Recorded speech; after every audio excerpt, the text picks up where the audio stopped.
Hey folks, and welcome to the Garden Canvas. Today we're going to be planting one of my favorite perennials. In fact, I'm obsessed with Baptisia. I love it. It's a native perennial. It grows really large.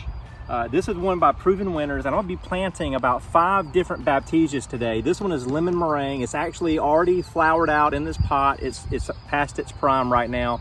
Some of the flowers are fading and the seed pods are forming. But this plant is amazing.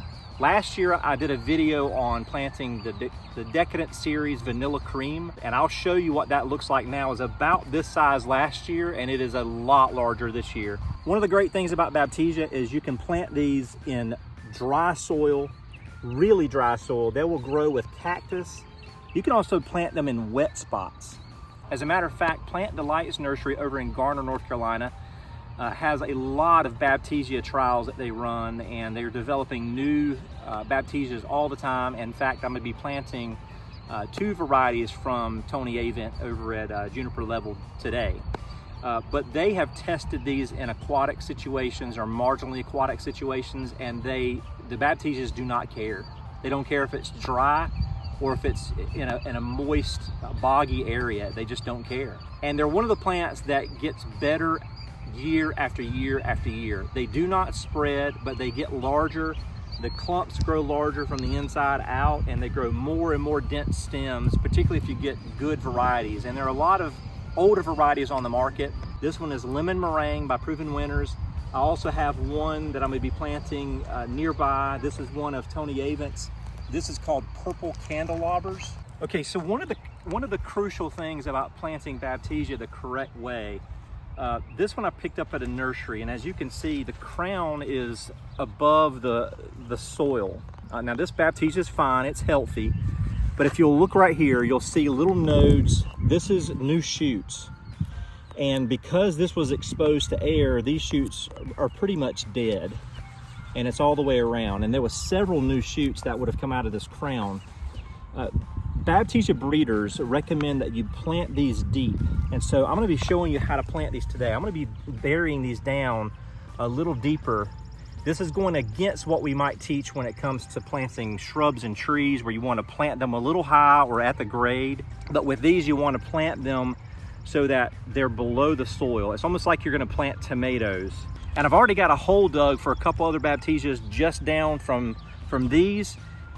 All right, before we start planting this, I want to show you one of the vanilla creams that I planted last year. I did move it, so if you watch that video where I planted along a fence line, and then in the fall, I dug it up and moved it. Now, one quick thing about Baptisia, wherever you want to plant it, make up your mind, because after it's been in the ground for 2 or 3 or 4 years, they are extremely difficult to dig, because those roots go down to the ground 5 to 6 feet deep. They're super tough plants, but very difficult to move. But I'd only had that one in the ground for a few months, and it had rooted in pretty well, but it wasn't that difficult to dig out. But I want to show you what it looks like after just 1 season. So come on over here with me real quick. But it has grown a tremendous amount. I think when we planted this in the ground, it had maybe 8 stems in the pot, but look at it now. And this is what I mean by planting them deep. You can see, you're not gonna see the crown or the top of the crown at all. It's down in the ground. When I transplanted this back in the fall, I put the crown just below soil level and then covered with dirt and mulch, and this is what it's turned into. It's phenomenal. This is a Walter's Garden variety as well. So it's part of the Decadent series that Proven Winners puts out, and it's just starting to get into its prime blooming right now. So it's just a beautiful plant, super dense. It doesn't splay out, it doesn't flop. That beautiful foliage is amazing. Once the flowers die back, you'll get black seed pods. If you decide you want to cut those off, that's fine. A lot of people like the seed pods. But once that's done, you just have a nice shrub looking plant with beautiful foliage that any of your other perennials or other plants in your landscape, it'll just fit right in. Okay, so this one is a very small grape taffy. This is also by Walter's Gardens, a variety that they grew. It's probably one of the deepest purple, and you can start to see just those flowers starting to emerge. This one's gonna have a purple with a little bit of a yellow tinge to it right at the base. And I've got the hole dug already, and I've dug down to see where the new shoots are on this plant, and you can see one there. And I have dug the hole deep enough so that I can bury this above, or just above those new shoots.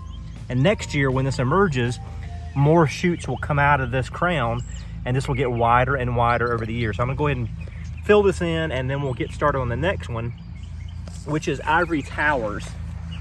Ivory Towers was developed by Tony Avent over at Juniper Level Plant Delights Nursery. So this one's pretty unique in that it rises pretty tall and narrow. It has a vase-like shape. It does not grow super wide, but it grows very dense and very vigorous. This was rated by Mount Cuba in their Baptisia trials as one of their top Baptisias. I think it was rated in the top 2 or 3 of all the Baptisias that they trialed. And I'll show you just on the tag what this is gonna look like. It's gonna have white flowers on really dark stems, and those dark stems extend all the way to the ground, and they emerge from the ground very dark. So I'm excited to watch this one develop over the next 3 years.